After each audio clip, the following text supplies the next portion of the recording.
Sean? Real quick, and I think Ryan touched on it a little bit real quick with in-depth policy versus Sheila Johnson's stuttering. Taking it one step further, and I'm going to pick on Anita real quick for the thesis story.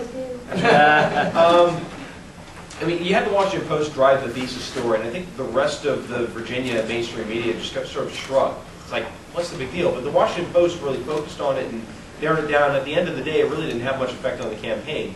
So I guess for you guys, I mean, when you get, and not just to the Washington Post, but when you get sort of narrowed down to whether it's stuttering or the thesis or whatever the case may be, and the rest of the media sort of shrugs, how do you guys balance that at the end of the day, where you say, maybe we have something that's actually worth focusing on, but it's too esoteric perhaps for the rest of the media, or maybe it doesn't matter to the rest of us here? Well, I mean, I don't. Are you talking about on the blog or in general? Just in general. Well, it may be a little bit more specific than the blogs, and maybe how new media is really affecting that, because there is that rush to go ahead and be first.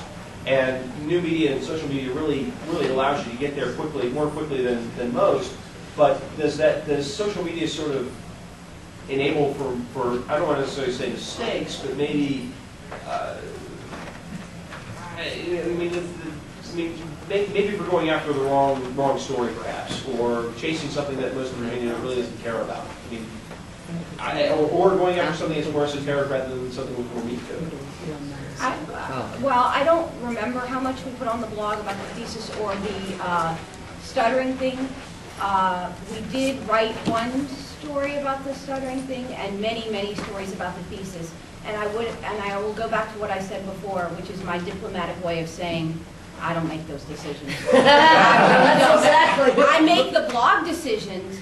I did not agree with many of our coverage decisions during the campaign, but I am a very small little person there, and I did not agree with some. I'll just say diplomatically, because I don't know if anyone's recording this, and I don't want to get in trouble here. There were things that I did not agree with, but that decision had nothing to do with me. They don't even really ask me. Let me jump in and defend Anita here, or the Post. I mean, not Anita, but I think the thesis was and is a fascinating story, and just terribly interesting in its implications to the Attorney General's race, in its just reading it. I mean, I don't believe the 30-second campaign commercial. I mean, I think that's what made everyone, hit their gag reflex about the thesis, because it was like, how many times do I need a nurse to tell me that she thinks Bob McDonald's a Cro-Magnon before I get it, creep?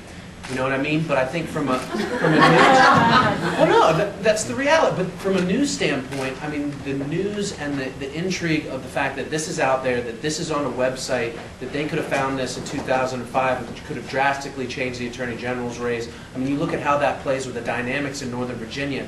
I could not fault the Post at all for dogging that story, because I think that is a fascinating story of a guy who's trying to evolve out of a former position. He's 34. I mean, it's got all the elements of a really interesting story, and I'm not just talking about the 30-second soundbite where given the disappointed head.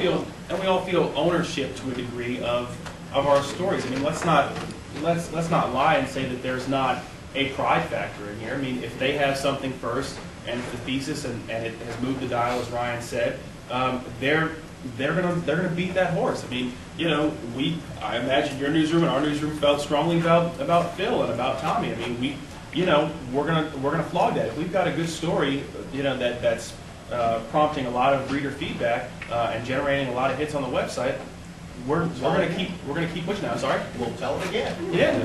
Well, I mean, but we're probably gonna differ, but I mean, I would say that I think that there are developments at each step of the game. But yeah, I'm getting beat up for mentioning the fact that Phil's under federal investigation in every story. Well, I'm sorry, Phil, you're under federal investigation. I didn't get myself a $40,000 a year job. And I think, I think the other thing you could say the thesis didn't play a role. The thesis played a very important role in the campaign, just perhaps not the role we thought it would play.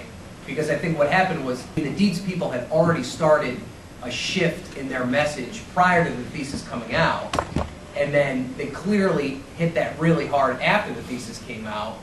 I think the calculation by the Democrats was that was going to bring people over to their side.